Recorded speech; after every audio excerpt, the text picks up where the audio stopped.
Apretadang manok naman yung banata natin ngayon, tropa.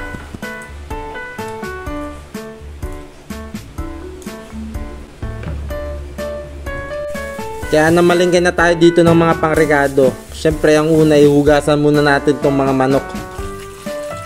After natin mahugasan puputol-putulin natin to. Tapos hiwain na natin yung mga regado.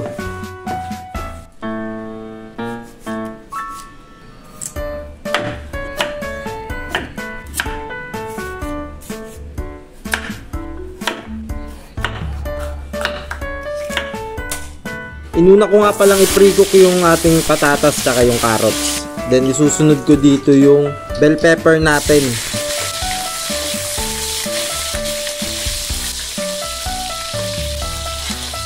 Tapos pwede na tayo ditong mag-isa ng sibuyas tsaka bawang.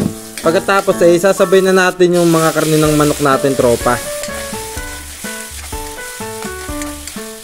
Nagisa na natin mabuti, pwede na natin yan lagyan ng mga pang-aroma natin tsaka pang-palasa. Naglagay tayo dyan ng paminta tsaka patis, tropa. After natin mahalo pwede na natin ilagay yung tomato paste natin, tropa. Tapos halu-haluin lang natin hanggang kumalat o kumapit yung tomato paste sa ating mga karne. Tapos naglagay din ako dyan ng chicken cubes.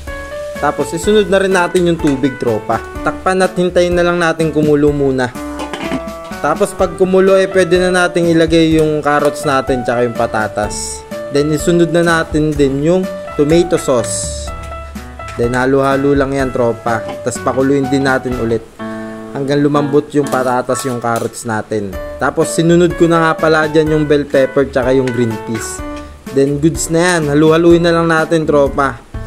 Tapos nagdagdag din pala ako dyan ng konting asukal, pang balance ng lasa. Tapos tikman na natin. Yun, quality goods. Pwede na natin tong ihain, tropa.